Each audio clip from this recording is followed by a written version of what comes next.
Bayangin kamu lahir dan besar di Uruguay, Belanda atau Montenegro. Tapi suatu hari, kamu berdiri di tengah Stadion Gelora Bung Karno. Pakai jersey merah putih, nyanyi Indonesia Raya, dan mewakili 270 juta rakyat Indonesia. Inilah kisah para pemain naturalisasi paling fenomenal yang pernah membela merah putih. Mereka bukan cuma datang, main lalu pulang. Tapi mereka kasih darah, keringat, dan kadang air mata. Buat negara yang bukan tempat lahir mereka.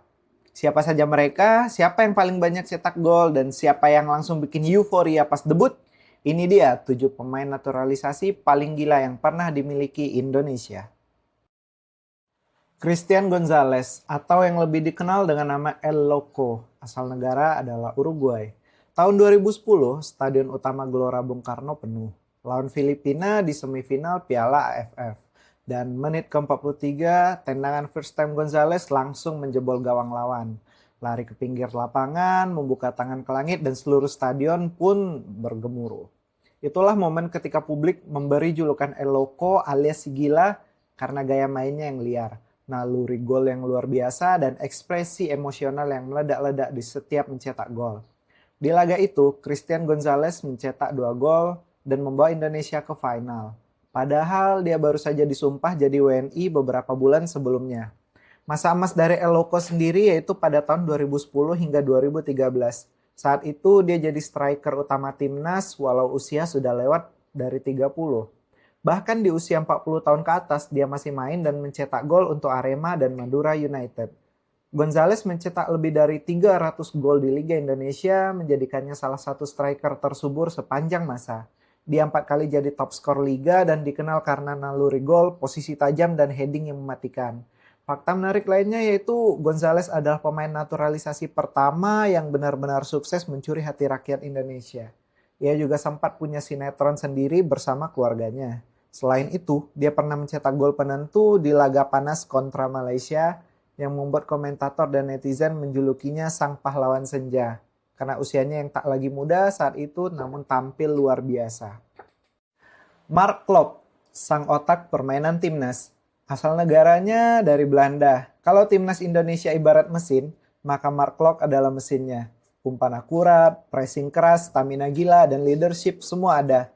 Masa emas dari Mark Klok sendiri yaitu tahun 2021 hingga sekarang. Saat jadi jenderal lini tengah di era Sintayong.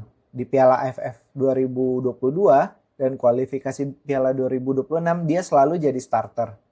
Di level klub dia udah bawa PSM juara Piala Indonesia 2019, Persija sebagai runner-up Liga, dan Persib juara fase reguler Liga 1 2022.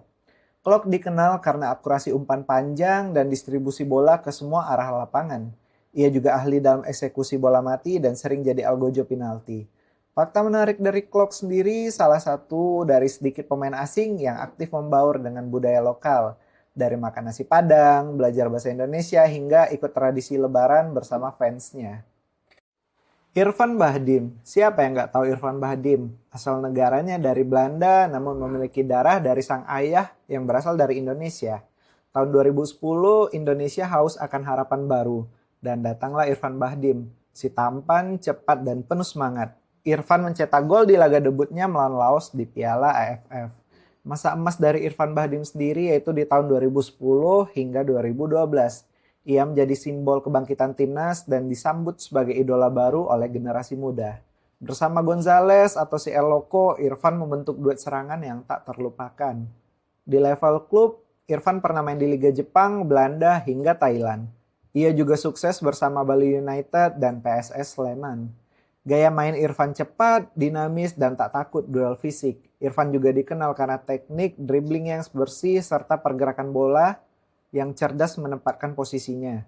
Fakta menarik lainnya, Irfan merupakan pesepak bola pertama di Indonesia yang benar-benar viral di media sosial. Ia juga pernah masuk daftar Most Handsome Footballers versi majalah Jepang.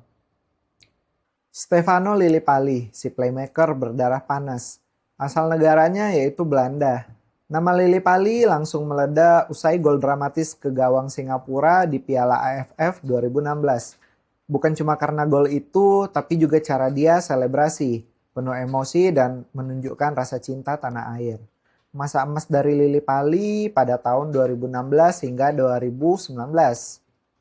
Dia main sebagai gelandang serang dan playmaker di era Alfred Riedel dan Luis Milla. Asisnya ke Boas Solosa dan Lerby seringkali jadi highlight yang viral. Lili Pali punya teknik yang mumpuni, first touch yang tajam, visi bermain luas dan berani ambil resiko dengan tembakan jarak jauh. Di klub sendiri, dia sukses di Bali United dan Borneo FC, membawa tim ke papan atas liga, dan saat memperkuat Utrecht di Belanda, Lili Pali pernah satu sesi latihan dengan bintang sekelas seperti Jorginho Wijnaldum dan Kevin Strootman. Jordi Amat, bek Liga Eropa yang pilih Garuda. Asal negara dari Jordi Amat sendiri yaitu Spanyol, namun ia memiliki keturunan dari Sulawesi Utara. Saat Jordi Amat pertama kali diumumkan masuk timnas, banyak fans Indonesia nggak percaya. Masa iya mantan pemain IPL mau main di SEA Games? Tapi dia buktiin dia nggak main-main. Masa emas dari Jordi Amat itu sejak tahun 2022 hingga sekarang. Di Piala Asia 2023, dia jadi pemimpin lini belakang. Banyak blok dan duel udaranya yang krusial, termasuk saat melawan Vietnam dan Australia. Jordi sendiri pernah bermain di Espanyol, La Liga, Swansea City, IPL, dan Eupen, Belgia. Jordi dikenal sebagai bek yang elegan, jarang panik, pintar baca permainan, dan distribusi bola dari belakang yang sangat rapi. Ia sering jadi pemicu serangan dari lini belakang. Fakta menariknya, Jordi mengaku bahwa atmosfer GBK saat Indonesia lawan Thailand di Piala AFF adalah salah satu momen paling emosional dalam karirnya. Rafael Struijk, The Golden Kid. Asal negara dari Rafael Struijk sendiri yaitu Belanda, namun memiliki keturunan Indonesia. Usianya saat ini baru sekitar 21 tahun, tapi Rafael Struijk sudah jadi starter di laga-laga penting. Salah satu pemain paling cepat di Asia Tenggara saat ini. Masa emasnya dimulai dari tahun 2023 hingga sekarang. Di Piala AFF U23 dan laga persahabatan lawan Turkmenistan dan Curacao, dia cetak gol dan assist. Ia memiliki kemampuan cut inside dari sayap kiri yang sangat mematikan, serta finishing yang makin lama makin tajam. Dia main di ADO Den Haag dan kini dikaitkan dengan klub-klub Eropa yang lebih besar. Gaya mainnya sendiri berupa sprint tajam, tusukan dari sayap, dan punya kontrol bola yang bagus.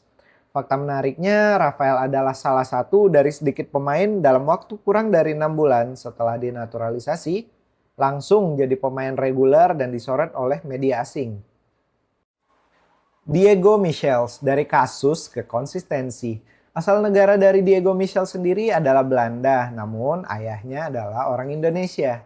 Tahun 2011, Diego main di SEA Games. Dia jadi bek paling menonjol saat itu. Tapi tak lama setelah itu, dia terlibat kasus penganiayaan. Banyak yang mengira karirnya akan tamat, tapi dia berbalik arah dan sekarang jadi ikon perubahan. Masa emasnya sendiri dari tahun 2011 hingga 2014, lalu konsisten hingga sekarang. Main di Arema, Persija, dan Borneo FC. Gaya mainnya sendiri agresif, penuh dengan duel keras, tapi makin dewasa, ia makin terlihat mantap secara mental. Diego dikenal sebagai bek kanan modern dengan stamina tinggi, overlap yang cepat, dan tackle yang bersih. Kini jadi sosok senior, mentor buat pemain muda, dan sering ikut kegiatan amal serta kampanye sosial. Fakta menariknya, Diego Michel kini aktif dalam kegiatan dakwah dan pembinaan anak muda di Samarinda. Banyak yang tak tahu bahwa dia juga punya passion di musik dan pernah rekaman lagu rap. Oh iya, tak lupa pula honorable mention beberapa pemain naturalisasi lain yang juga layak disebut seperti Sandy Walsh, yaitu bek kanan dengan pengalaman Eropa, dan juga Ezra Walian, striker muda yang sempat mencuri perhatian. Mereka juga punya peran penting dalam proses transisi dan perkembangan timnas saat ini. Dari El Loco hingga Rafael Struijk, para pemain ini datang dari berbagai belahan dunia.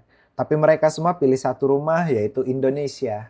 Mereka cetak gol, mereka bikin sejarah, dan mereka tinggalkan jejak. Menurut kamu, siapa pemain naturalisasi paling berpengaruh di timnas? Atau siapa sih yang masih belum layak pakai seragam Garuda?